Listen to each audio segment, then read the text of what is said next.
Good afternoon. This is Dr. McDaniel. I am in Windsor, doing a bit of a look around here.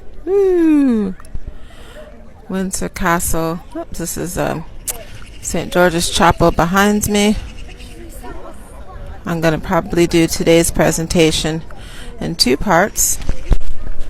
Today is Saturday. What's today? Saturday, June 29th, 2019. And I am in Windsor at the castle.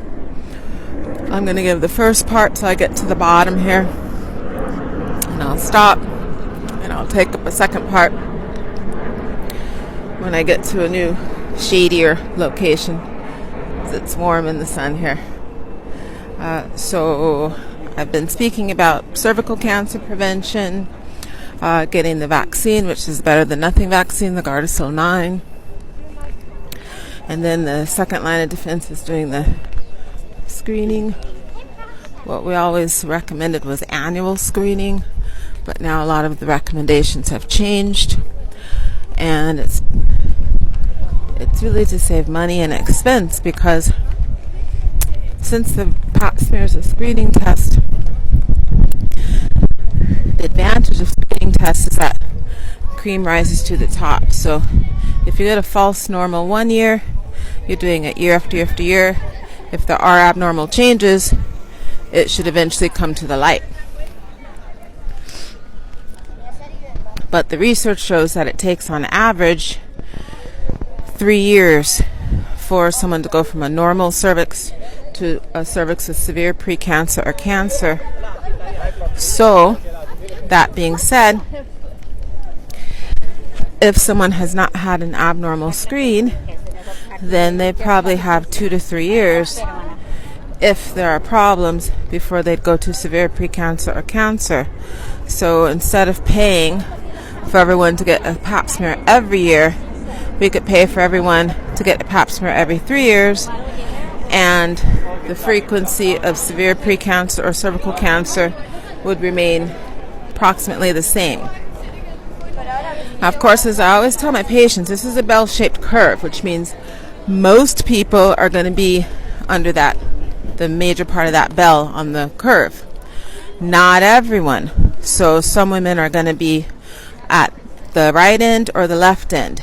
And the right end is going to be, they have changes, but instead of taking 2 to 3 years for severe precancer or cancer, it might take 5 to 6 years.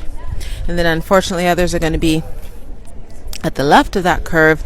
So instead of taking 2 to 3 years, it might take them 1 to 2 years. I had a patient like that. I'll never forget her. Cervical cancer, 99% of the time, is caused by high-risk strains of HPV. HPV is an infectious virus, and it's a sexual infection. So you can't get HPV unless you've had sexual relations to get the infection. And this young lady, I can't recall 100%, but she was around 23, 24 years old.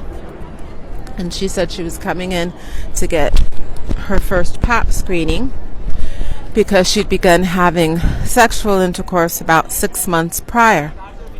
It's okay. Well, that was very responsible of her. Within 6 months of being sexually active, she's getting a PAP smear because she knows that cervical cancer is a sexual infection, which not a lot of people know. So I did her PAP. Sorry, 1 second. We need to turn these, the media in. It's on the other end there, so let me get yours. So you want me to wait here until you come back? Yeah, you might as well. I'm just going to drop it off. Yeah. I thought we had 1 second. Look at that man from Media exit. Can I have that from you? Okay, just a minute. So, she came in to get the... Media. That's what it is? Yeah. The little boy asked who it was. What's Dad tell him? I'm not mean. I mean, it's not our conversation. His dad's talking to him. It's my mother always trying to give people information. It's kid asked his dad a question and she just heard him tell her the answer, so she wants to tell the kid. I said, it's not our conversation, it's someone else's conversation. Anyways, so I have to turn these guided tour headphones in right over here.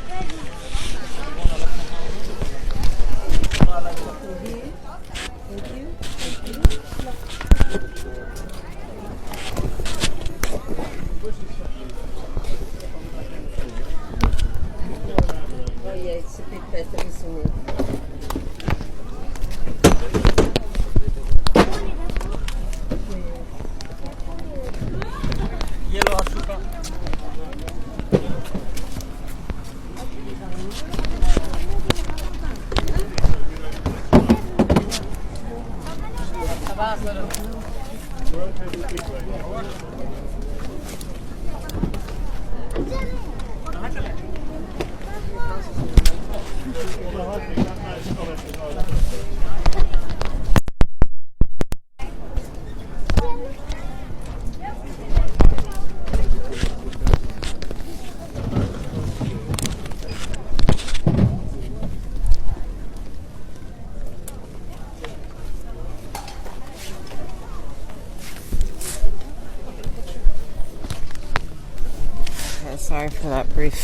Sorry about that brief intermission. So she came in, did her pap smear 6 months after she'd become sexually active, and her pap smear came back suspicious for severe precancer changes.